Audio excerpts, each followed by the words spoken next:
한국, 일본처럼 굴복해야 합니다. 2025년 9월 워싱턴 DC 미국 상무부 장관이 한국을 향해 사실상 경제전쟁을 선포했습니다. 그 한마디로 브리핑룸 전체가 얼어붙었습니다. 하지만 불과 몇 시간 뒤 서울에서 날아온 단 한 줄의 성명이 워싱턴 전체를 뒤흔들기 시작했습니다. 그리고 전 세계는 믿기 힘든 장면을 목격하게 됩니다. 2025년 9월 오전 10시 워싱턴 DC 상무부 브리핑룸에서 하워드 러트닉 장관이 한국을 향해 사실상 경제전쟁을 선포하는 순간을 말이죠. 저는 제임스 워커입니다. 하버드 경영대학원에서 20년간 국제통상을 연구해온 교수이자 IMF에서 아시아 금융위기를 직접 담당했던 이코노미스트입니다. 1997년 외환위기부터 2008년 글로벌 금융위기까지 수많은 경제 격변을 목격했지만 이번처럼 48시간 만에 완전히 뒤바뀐 상황은 처음이었어요. 딱 1초만요. 여러분의 좋아요와 구독 부탁드립니다. 그날 브리핑룸에 들어서는 순간부터 뭔가 달랐습니다. 평소보다 기자들이 많이 몰렸고 카메라도 평소의 2배는 되어 보였어요. 러트닉 장관이 늦게 나타났는데 그의 표정에서 뭔가 큰 발표를 할 것 같은 기대감이 엿보였습니다. 연단에 선 러트닉 장관이 기자들을 쭉 둘러보더니 이렇게 말했어요. 오늘 여러분께 중요한 말씀을 드리려고 합니다. 최근 조지아주에서 벌어진 한국인 체포 사건에 대해 많은 질문을 받았는데 먼저 이것부터 명확히 하겠습니다. 그 순간 브리핑룸이 조용해졌어요. 모든 기자들이 펜을 들고 집중하고 있었습니다. 조지아주 한국인 체포가 지나쳤다고요? 전혀 그렇지 않습니다. 러트닉의 목소리에는 확신이 넘쳤습니다. 마치 모든 카드를 쥐고 있는 사람처럼 말이죠. 우리는 한국에 2-3개월 전부터 미국의 이민법을 준수하라고 제대로 된 비자를 준비하라고 계속 이야기해왔습니다. 현대차는 올바른 비자를 받기 위해 우리에게 도움을 요청했어야 했어요. 저는 그 순간 브리핑룸의 공기가 얼어붙는 걸 느꼈습니다. 20년간 국제통상 분야에서 일하면서 이렇게 노골적으로 동맹국을 공개적으로 압박하는 모습은 본 적이 없었거든요. 현대차가 관광비자로 근로자들을 데려온 것은 명백한 법 위반입니다. 이번 작전의 책임은 전적으로 현대에 있어요. 러트닉이 이 말을 할 때 그의 손짓과 표정을 보면서 저는 소름이 돋았어요. 마치 한국을 훈계하는 선생님 같은 태도였거든요. 제대로 된 비자를 받아야 한다는 건 당연한 겁니다. 비자 받는데 문제가 있으면 나에게 전화했어야 해요. 그러면 내가 크리스티놈 국토안보부 장관에게 직접 전화했을 텐데 말이죠. 러트닉의 말투에서 오만함이 뚜렷하게 드러났어요. 마치 한국을 하급 파트너로 취급하는 것 같았습니다. 옆에 앉아있던 월스트리트 저널 기자가 제게 귓속말로 이건 좀 심한 것 같은데 라고 하더군요. 그런데 진짜 폭탄은 그 다음에 터졌어요. 그런데 더 중요한 건 관세 문제입니다. 러트닉이 이 말을 하면서 잠깐 멈췄어요. 브리핑룸 전체가 숨을 죽이고 있었습니다. 한국의 25% 관세가 발동될 것 같습니다. 그가 이 말을 할 때의 표정이 승리를 확신하는 포커 플레이어의 그 자신만만한 미소였어요. 한국은 일본을 봐야 합니다. 일본은 15% 관세를 적용받고 있지 않습니까? 한국도 일본처럼 우리가 제시한 조건을 받아들이고 관세 협정에 서명해야 합니다. 저는 그 순간 깨달았어요. 이건 단순한 통상 압박이 아니라 한국을 완전히 굴복시키려는 치밀한 전략이었다는 것을. 일본과 한국을 패키지로 묶어서 똑같이 처리하려는 거였습니다. 기자들이 일제히 손을 들었어요. 첫 번째 질문이 터져나왔습니다.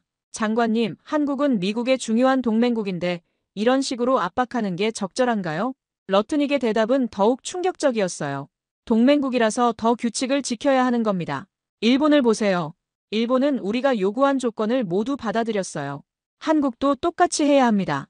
두 번째 질문이 이어졌습니다. 25% 관세가 양국 경제에 미칠 영향은 고려하셨나요? 물론입니다. 하지만 미국 우선주의가 우리의 정책입니다.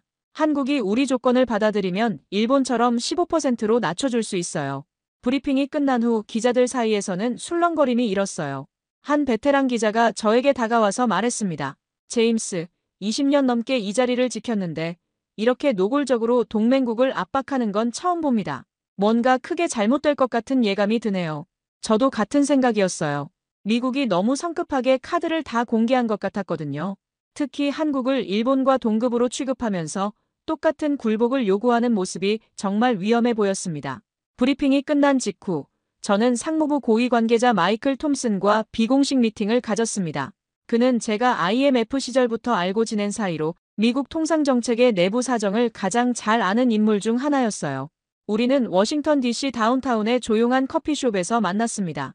제임스, 오늘 브리핑 어떻게 봤어? 라고 그가 먼저 물었어요. 솔직히 충격적이었어. 이렇게 노골적으로 동맹국을 압박하는 걸 본 적이 없거든. 그러자 마이클이 주변을 살피더니 목소리를 낮춰서 말했습니다. 사실 오늘 발표는 빙산의 일각이야. 우리가 한국에 대해 세운 전략을 네가 알면 정말 놀랄 거야. 그가 털어놓은 미국의 진짜 속내는 정말 충격적이었어요. 일본 모델이 완벽했어라고 그는 시작했어요. 일본은 5,500억 달러를 투자하면서 모든 걸 우리에게 맡겼거든. 알래스카 LNG 개발 기금으로 자금 일부를 사용하는 것도 동의했고 이익금의 90%를 미국이 가져가는 조건도 받아들였어. 90%라고? 그럼 일본은 겨우 10%만 가져간다는 거야? 맞아. 그것도 일본이 먼저 제안한 거야. 우리가 강요한 게 아니라. 마이클은 계속해서 설명했습니다. 일본은 관세 협상 후 단 44일 만에 15% 관세가 발효되었어. 협상 과정도 정말 순조로웠지. 우리가 뭘 요구하든 다 받아들이더라고. 그는 스마트폰을 꺼내서 뭔가를 보여주려고 했어요. 이걸 봐. 일본 측에서 우리에게 보낸 공식 문서야. 하지만 저는 손을 저으며 말했어요. 마이클, 그런 민감한 자료는 보여주지 마. 나도 기자거든. 그가 웃으면서 폰을 다시 집어넣었어요. 알겠어. 하지만 내용은 정말 놀라울 거야. 일본이 얼마나 우리에게 굴복적인지. 저는 그 말을 듣고 소름이 돋았어요. 이건 동맹이 아니라 완전한 수탈 구조였거든요. 그래서 한국도 똑같이 하라는 거야. 바로 그거지. 한국이 약속한 3,500억 달러 투자금을 현금으로 가져와야 해. 그리고 일본처럼 이익금의 90%는 우리가 가져가는 거야. 돈과 기술은 받되 사람은 들어오지 말라는 게 우리의 마가 정책이야. 트럼프 대통령이 직접 지시한 거거든. 그럼 조지아주 체포 사건도 당연히 계획된 거지. 한국에게 강력한 메시지를 주려고 한 거야. 우리 말 안 들으면 이런 일이 더 생긴다는 뜻이었어. 저는 점점 더 충격받았어요. 그런데 한국이 순순히 따를 거라고 생각해? 마이클이 자신만만하게 웃었어요. 물론이지. 솔직히 한국이 일본보다 약하잖아. 경제 규모도 작고 군사력도 일본보다 떨어지고 25% 관세 폭탄을 견딜 수 있을 리 없어. 그는 계속해서 미국의 치밀한 계산을 설명했습니다. 첫째, 한국 기업들의 막대한 투자금은 받는다. 둘째, 하지만 한국 근로자들은 추방한다. 셋째, 기술과 노하우만 빼앗는다. 넷째, 이익의 90%는 미국이 가져간다. 다섯째, 유럽은 규모가 커서 일단 뒤로 미루고 한국만 집중 공략한다. 유럽 6천억 달러 투자는 어떻게 되는 거야? 라고 제가 물었어요. 유럽은 복잡해. 27개국이나 되고 각자 다른 조건을 내세우거든. 일단 트럼프 임기 내에 투자한다고 하니까 뒤로 밀어두고 한국만 먼저 일본 모델로 처리하려는 거야. 마이클은 또 다른 배경도 설명해 주었어요. 러트닉 장관도 트럼프 대통령에게 자신의 실적을 보여줘야 해서 더 적극적으로 나서고 있어. 지금 재무부의 베스트 장관, 국토부의 장관과 계속 경쟁하고 있거든. 누가 더 많은 성과를 올리나 보는 거지. 저는 그 순간 미국 정부 내부의 권력 다툼까지 한국이 휘말린 상황이라는 걸 깨달았어요. 한국이 거절하면 어떻게 할 건데? 라고 제가 추가로 물었을 때 그의 대답은 더욱 충격적이었습니다. 그럴 리 없어. 한국 같은 작은 나라가 미국에 맞설 수 있겠어? 25% 관세 폭탄을 견딜 수 있는 나라가 어디 있어? 결국 울며 겨자 먹기로 우리 조건을 받아들일 거야. 하지만 저는 뭔가 불안한 예감이 들었어요.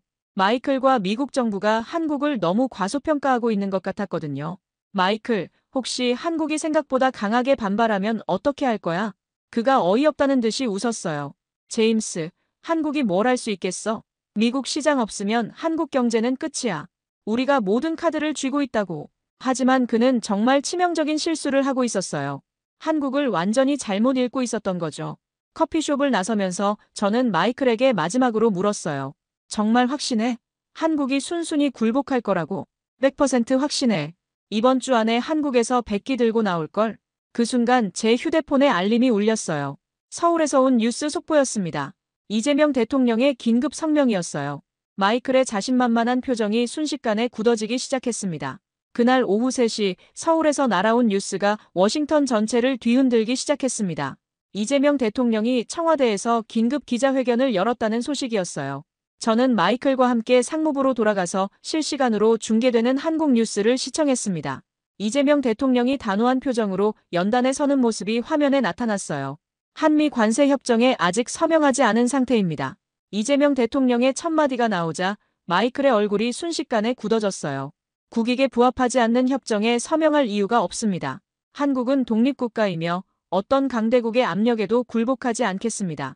한국이 정면으로 맞서기 시작한 거였거든요. 20년간 국제통상을 지켜보면서 이렇게 강력하고 직접적인 반박은 정말 드물었어요. 마이클이 급하게 전화를 걸기 시작했어요. 러트닉 장관님, 큰일 났습니다. 지금 당장 브리핑룸으로 오셔야 됩니다. 이재명 대통령의 발언은 계속 이어졌습니다. 미국이 일본에게 요구한 조건과 동일한 조건을 한국에게 강요하는 것은 양국 관계에 대한 근본적인 오해입니다. 한국은 일본이 아닙니다. 이 말이 나오자 상무부 내부가 완전히 패닉 상태에 빠졌어요. 여기저기서 급하게 전화하는 소리가 들렸고 고위 관리들이 분주하게 움직이기 시작했습니다. 3,500억 달러 투자는 한국이 미국에게 주는 선물이 아닙니다. 상호 이익을 위한 비즈니스입니다. 이익금의 90%를 미국이 가져간다는 조건은 받아들일 수 없습니다. 저는 이 부분을 듣고 깜짝 놀랐어요. 한국이 미국 내부의 비밀 협상 내용까지 정확히 파악하고 있었던 거예요. 마이클이 저에게 다가와서 떨리는 목소리로 말했어요. 제임스, 이거 어떻게 된 거야? 한국이 우리 내부 정보를 어떻게 알고 있는 거지? 저도 놀랐지만 더 놀라운 건 이재명 대통령의 다음 발언이었어요. 조지아주에서 한국 근로자들을 체포한 것에 대해서도 강력히 항의합니다. 한국 정부는 자국민 보호를 위해 모든 수단을 동원할 것입니다. 그리고 결정타가 날아왔어요. 미국이 25% 관세를 부과한다면 한국도 그에 상응하는 조치를 취할 것입니다. 한국은 더 이상 일방적인 압력을 받아들이지 않겠습니다. 이 말이 나오자 상무부 전체가 술렁거리기 시작했어요. 러트닉 장관이 급하게 사무실로 뛰어들어오는 모습이 보였습니다. 하지만 진짜 충격은 그 다음이었어요. 이재명 대통령이 구체적인 대응책을 발표하기 시작한 거였습니다.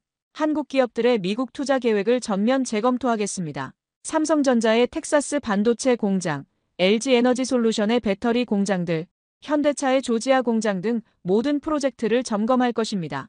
마이클의 얼굴이 창백해졌어요. 이건 우리가 예상한 시나리오가 아니야. 만약 미국이 계속해서 비합리적인 요구를 한다면 한국 기업들은 투자를 다른 국가로 전환하는 것을 검토할 것입니다. 멕시코, 캐나다, 유럽 등 더 합리적인 파트너들과 협력하겠습니다. 한국이 정말로 미국을 떠날 수 있다는 카드를 꺼내든 거였거든요. 기자회견이 끝나자 상무부는 완전한 혼란에 빠졌어요.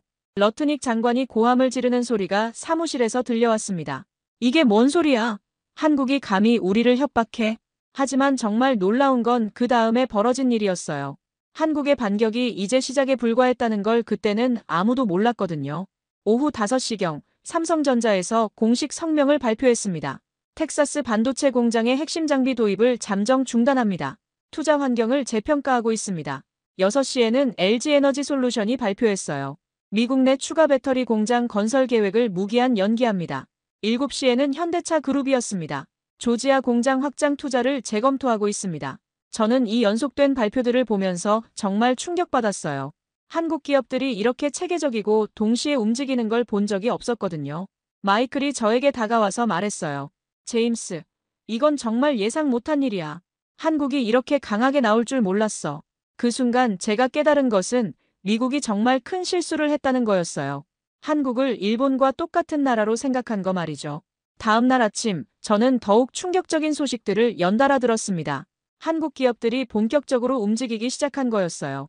제가 알고 있는 삼성전자 미국 법인의 고위 관계자 박준호 부사장에게 전화를 걸었습니다. 그와는 3년 전 하버드에서 열린 세미나에서 만난 인연이 있었어요. 박 부사장님, 어제 발표한 장비 도입 중단 건 정말인가요? 그의 대답은 제 예상을 뛰어넘었어요. 제임스 교수님, 이건 감정적인 결정이 아닙니다. 완전히 냉정한 경제적 계산에 의한 거예요. 그는 구체적인 수치들을 설명해주기 시작했어요. 미국에서 10년간 반도체 회사를 운영하는 비용이 한국보다 28% 비싸다는 분석이 나왔어요. 심지어 노조 문제와 각종 규제를 고려하면 47%까지 추가 부담할 수 있다고 합니다. 저는 이 말을 듣고 놀랐어요. 47%라고요? 그럼 거의 1.5배네요. 맞습니다. 게다가 트럼프 정부가 한국 기업 반도체 공장 보조금을 대폭 축소하거나 아예 폐지하는 것도 고려 중이라고 하더군요. 박 부사장은 계속해서 설명했습니다. 세제도 갈수록 한국에 불리하게 바뀌고 있고 미국 노동자 비율도 늘려야 하니까 임금 부담도 기하급수적으로 늘어날 전망이에요. 여기에 비자 문제로 언제든 조지아주 같은 급습을 당할 수 있으니깐요. 그럼 차라리 25% 관세 내고 한국에서 수출하는 게 낫다는 건가요? 산술적으로 봤을 때 그렇습니다. 25% 관세를 내더라도 미국에서 47% 추가 비용을 부담하는 것보다는 훨씬 낫죠. 저는 이 계산을 듣고 소름이 돋았어요.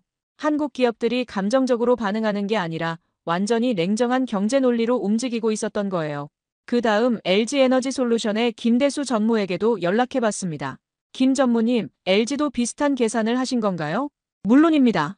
우리가 이미 미시간, 오하이오, 테네시, 조지아, 애리조나의 합작 공장을 가동하거나 건설 중인데 투자 대비 수익성이 계속 악화되고 있어요. 바이든 정부 때는 IRA 법안으로 보조금을 약속했는데 트럼프가 들어서면서 손바닥 뒤집듯이 보조금 지급을 중단하겠다고 하더군요. 게다가 기술 공유 압박도 심해지고 있어요. 기술 공유라고요?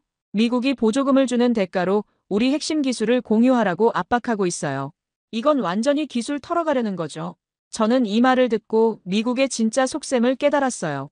돈도 받고 기술도 빼앗고 이익도 90% 가져가려는 거였던 거죠.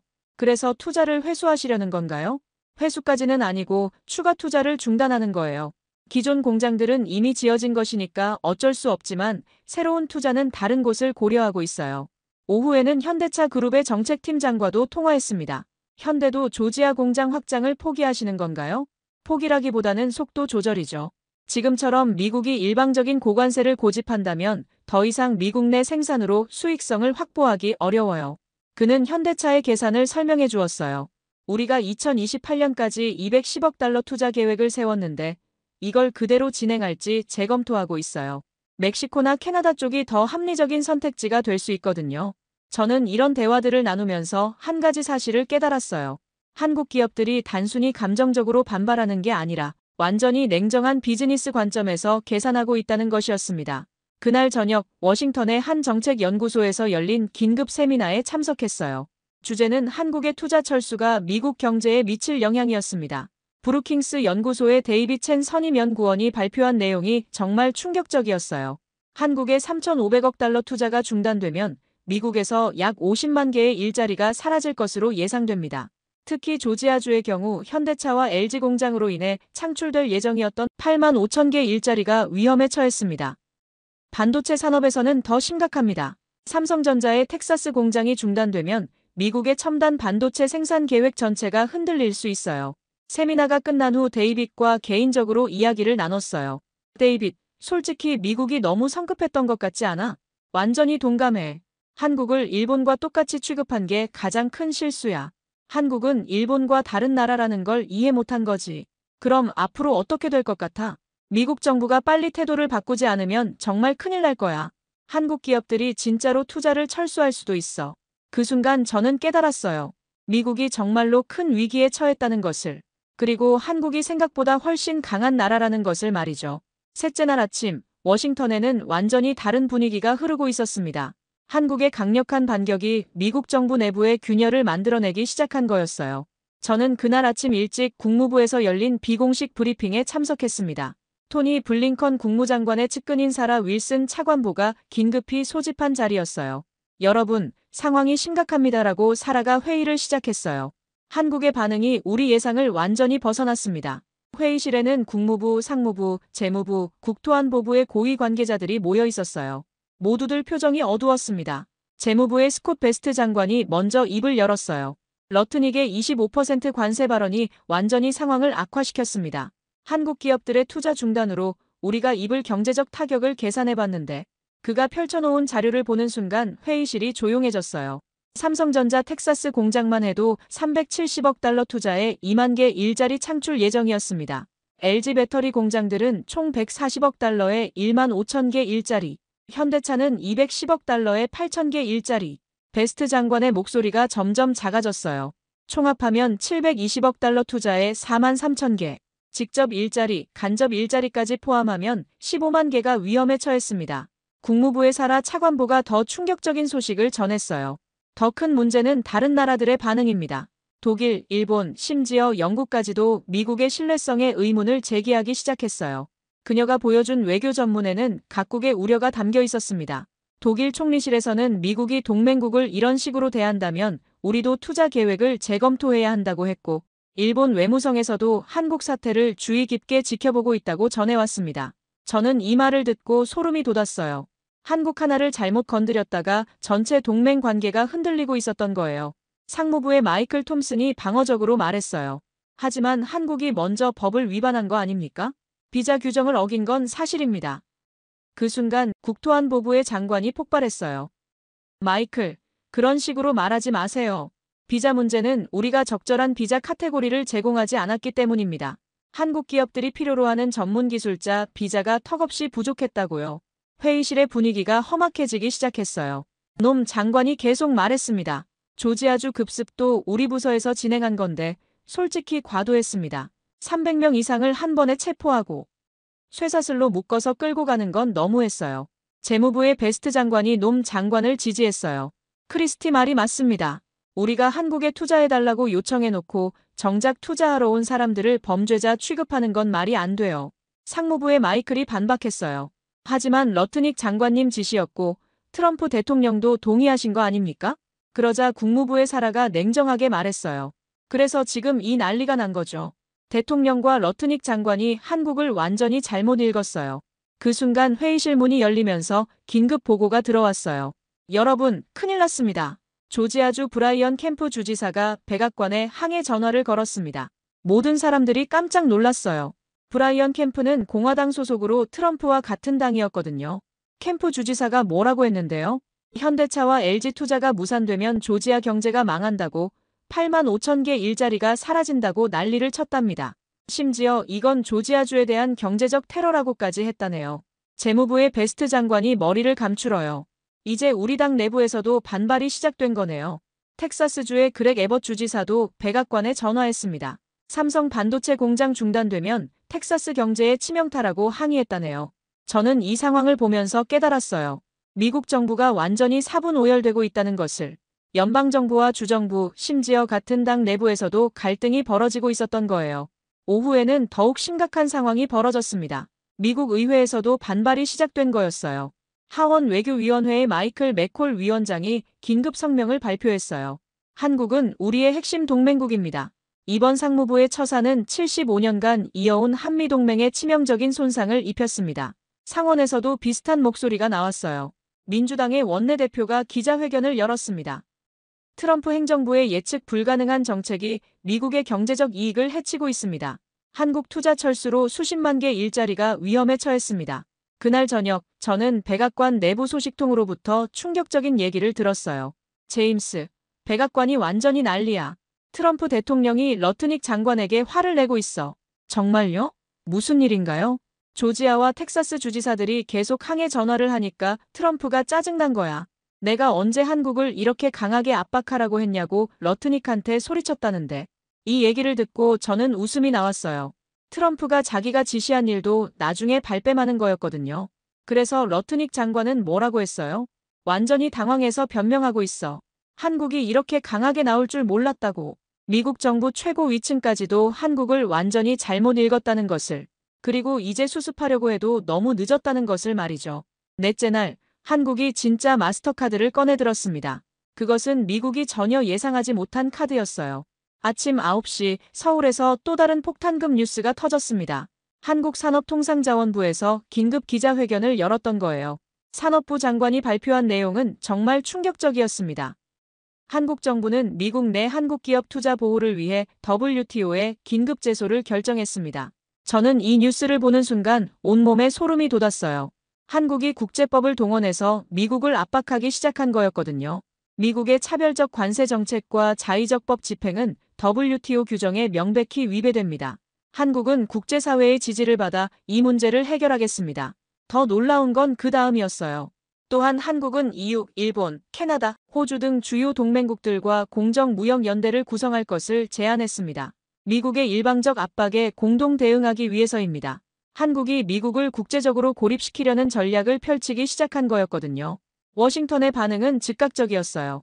상무부는 완전히 패닉 상태에 빠졌습니다. 마이클 톰슨이 저에게 급하게 전화를 걸어왔어요. 제임스, 큰일 났어. 한국이 WTO 제소까지 들고 나왔어. 예상 못했나요? 전혀. 우리는 한국이 조용히 항의하다가 결국 굴복할 줄 알았는데 이렇게 국제법까지 동원할 줄은 꿈에도 몰랐어. 더 충격적인 소식이 이어졌어요. EU에서 한국의 제안에 관심을 보이고 있다는 소식도 들려와 독일 경제부에서 미국의 자의적 정책에 우려한다는 성명을 낼 예정이래. 오후에는 더욱 결정적인 뉴스가 터졌습니다. 한국의 대기업들이 구체적인 대안 투자처를 발표하기 시작한 거였어요. 삼성전자가 첫 번째로 발표했습니다. 텍사스 반도체 공장 대신 독일 드레스덴에 200억 달러 규모의 차세대 반도체 공장을 건설하겠습니다. LG에너지솔루션도 뒤를 이었어요. 미국 배터리 공장 투자 대신 폴란드와 헝가리에 총 100억 달러를 투자하겠습니다. 현대차는 더욱 구체적이었어요. 조지아 공장 확장 대신 멕시코에 150억 달러 규모의 전기차 콤플렉스를 건설하겠습니다. NAFTA 협정을 활용해 미국 시장에 수출할 예정입니다. 저는 이 발표들을 보면서 정말 감탄했어요. 한국 기업들이 단순히 투자를 중단하는 게 아니라 미국을 우회해서 시장에 접근할 수 있는 완벽한 대안을 준비하고 있었던 거예요. 특히 현대차의 멕시코 투자는 정말 치밀한 계산이었어요. NAFTA 협정을 활용하면 관세 없이 미국 시장에 진출할 수 있거든요. 백악관의 반응은 처참했습니다. 제가 아는 백악관 내부 소식통이 저에게 털어놓은 얘기가 정말 충격적이었어요. 제임스, 백악관이 완전히 혼란에 빠졌어. 트럼프가 경제보좌관들을 불러서 이게 뭔 소리냐고 고함을 지르고 있어. 그래서 어떻게 대응하려고 해요? 솔직히 답이 없어. 한국이 이렇게 체계적으로 준비하고 있을 줄 몰랐거든. WTO 제소에 국제연대까지 완전히 당했어. 더 놀라운 얘기가 이어졌어요. 러트닉 장관은 지금 완전히 궁지에 몰렸어. 트럼프가 네가 한국을 너무 자극했다고 책임을 전부 떠넘기고 있거든. 그날 저녁 더욱 결정적인 소식이 들려왔습니다. 한국 정부가 마지막 카드를 꺼내든 거였어요. 한국 대통령이 다시 한번 긴급 기자회견을 열었습니다. 미국이 48시간 내에 합리적인 대안을 제시하지 않으면 한국은 모든 대미 투자 계획을 무기한 중단하겠습니다. 이건 사실상 최후 통첩이었어요. 또한 한국은 중국, 러시아를 제외한 모든 국가들과 미국 우회 공급망을 구축할 것입니다. 미국의 일방적 압박에 더 이상 당하지 않겠습니다. 저는 이 발언을 듣고 정말 소름이 돋았어요. 한국이 미국을 경제적으로 포위하려는 전략을 공개적으로 선언한 거였거든요. EU 집행위원회에서 공식 성명을 발표했습니다. 한국의 입장을 이해하며 EU는 공정하고 예측 가능한 무역 환경 조성을 위해 한국과 협력할 것입니다. 일본도 뒤를 이었어요. 일본은 한국과 함께 다져간 무역 질서를 수호하겠습니다. 심지어 캐나다와 호주까지도 한국을 지지하는 성명을 발표했어요. 그날 밤 워싱턴의 분위기는 완전히 침울했습니다. 미국이 국제적으로 고립되기 시작했던 거예요. 저는 그 순간 깨달았어요. 한국이 정말 대단한 나라라는 것을. 단순히 경제적 보복만 하는 게 아니라 국제법과 외교력을 총동원해서 미국을 압박하고 있었던 거거든요. 마이클 톰슨이 저에게 마지막으로 한 말이 정말 인상적이었어요. 제임스, 우리가 한국을 완전히 잘못 봤어. 이 나라가 이렇게 강할 줄 몰랐다고. 그 순간 저는 한국이 더 이상 누군가의 보호를 받는 작은 나라가 아니라는 걸 확실히 깨달았습니다. 미국과 대등하게 맞설 수 있는 당당한 강국이었던 거예요. 미국의 완전한 항복 다섯째 날 아침, 워싱턴에 완전히 새로운 소식이 들려왔습니다. 미국이 먼저 백기를 들기 시작한 거였어요. 새벽 6시 제 휴대폰에 긴급 전화가 걸려왔습니다. 백악관 국가경제위원회의 레리 커들로 위원장이었어요. 제임스 교수님, 죄송합니다. 이른 시간에 전화드려서. 그의 목소리에서 절박함이 묻어났어요. 혹시 한국 쪽에 아는 분이 계신가요? 정말 급한 상황입니다. 무슨 일인가요? 대통령께서 긴급 지시를 내리셨어요. 한국과의 관계를 빨리 회복하라고. 지금 당장 대화 채널을 열어야 합니다. 이 말을 듣고 깜짝 놀랐어요. 트럼프가 직접 나서서 사태 수습을 지시했다는 건 정말 심각한 상황이라는 뜻이었거든요. 레리, 무슨 일이 있었던 건가요? 커들로 위원장이 한숨을 쉬며 설명했어요.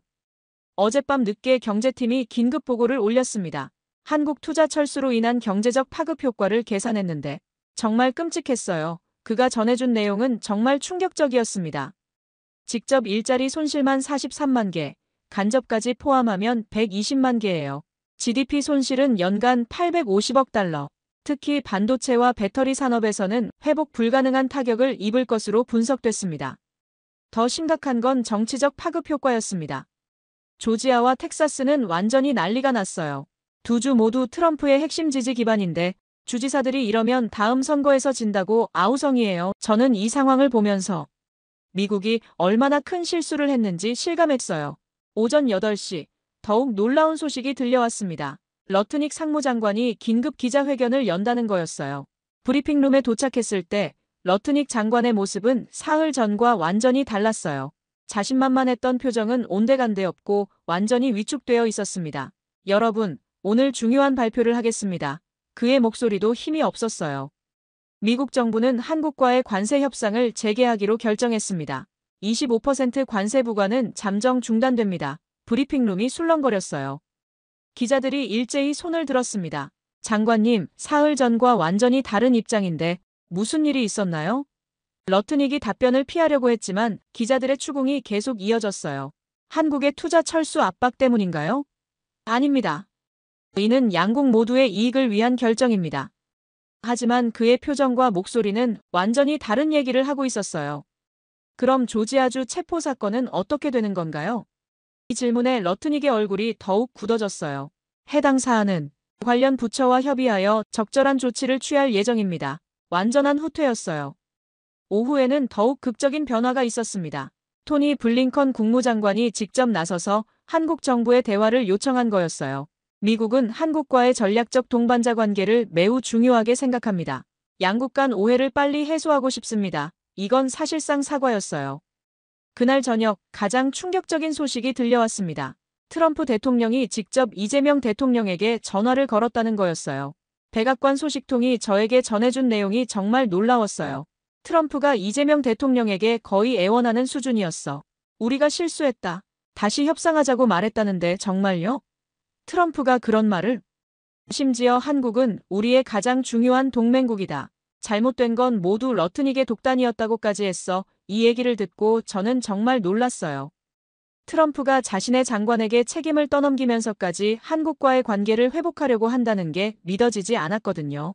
더 놀라운 건 이재명 대통령의 반응이었어요. 이재명 대통령이 뭐라고 했는데요? 정말 당당했어. 미국이 진정성을 보여주면 대화할 수 있다. 하지만 조건이 있다고 했다는데 어떤 조건이요? 첫째, 25% 관세 완전 철회. 둘째, 조지아 체포자들 전원 무혐의 처리. 셋째, 비자제도 개선. 넷째, 일본식 불평등 조건 완전 포기. 이 조건들을 듣고 소름이 돋았어요. 한국이 완전한 승리를 요구하고 있었던 거예요. 트럼프가 뭐라고 했어요? 검토하겠다고 했어. 사실상 항복 선언이지. 그날 밤 워싱턴의 분위기는 완전히 침울했습니다. 러트닉 장관은 사실상 실각 위기에 몰렸고 백악관은 한국과의 관계 회복에 올인하고 있었어요. 저는 그 순간 깨달았어요. 미국이 완전히 항복했다는 것을. 그리고 한국이 정말 대단한 나라라는 것을 말이죠. 한미 양국이 완전히 새로운 합의에 도달한 거였어요. 아침 10시 백악관 로즈가든에서 열린 공동 기자회견은 정말 상징적이었습니다. 트럼프 대통령과 이재명 대통령이 화상으로 연결된 가운데 양국 관계의 새로운 전환점을 발표한 거였어요. 트럼프 대통령이 먼저 입을 열었습니다.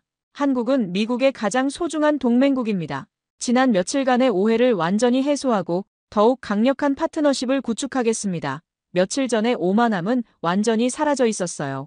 이재명 대통령의 화면이 나타나자 기자들이 모두 집중했습니다. 한국은 상호 존중에 기반한 동반자 관계를 원합니다. 오늘 합의는 그런 관계의 새로운 출발점이 될 것입니다. 그의 목소리는 당당하면서도 품격이 있었어요.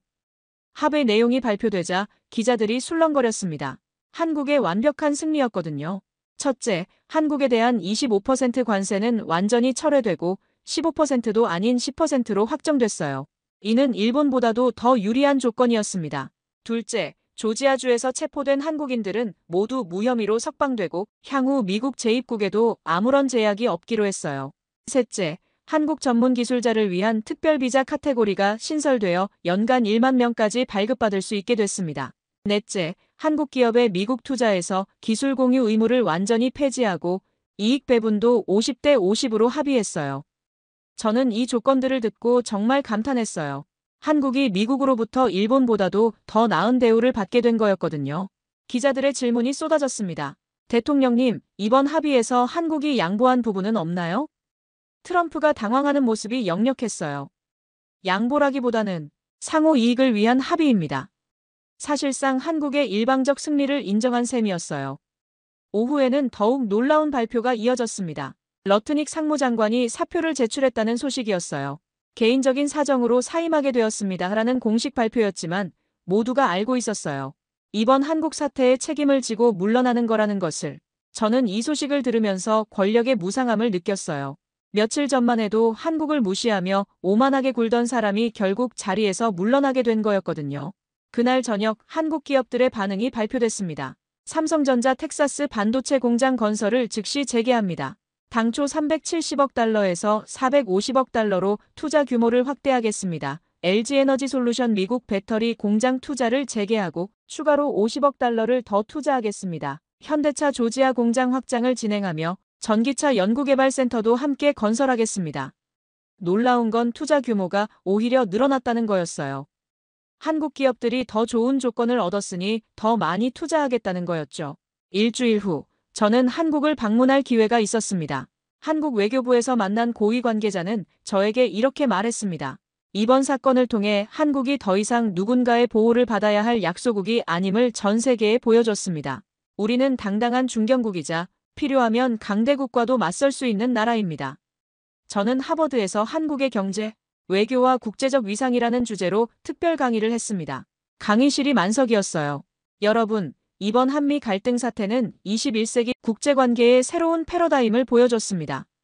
한국은 단순히 경제적 보복만 한 게 아닙니다. 국제법, 외교력, 경제력을 총동원한 종합적 전략을 구사했어요. 미국조차도 함부로 건드릴 수 없는 당당한 강국으로 성장한 한국의 모습을 전 세계가 목격했습니다. 강의를 마치고 한 학생이 질문했어요. 교수님, 한국의 성공 비결이 뭐라고 생각하시나요? 잠시 생각한 후 이렇게 답했습니다. 첫째, 철저한 준비였습니다. 한국은 미국의 압박에 대비해 완벽한 대안을 준비하고 있었어요. 둘째, 원칙에 대한 확고한 신념이었습니다. 절대 굴복하지 않겠다는 의지가 있었죠. 셋째, 국민들의 단결력이었습니다. 정부와 기업, 국민이 하나가 되어 움직였어요. 그날 밤 호텔방에서 지난 일들을 정리하며 저는 깊은 감명을 받았어요. 한국이 정말 대단한 나라라는 것을, 더 이상 누구에게도 함부로 당하지 않는 당당한 강국이라는 것을, 그리고 필요하면 미국과도 맞설 수 있는 용기와 실력을 갖춘 나라라는 것을 말이죠.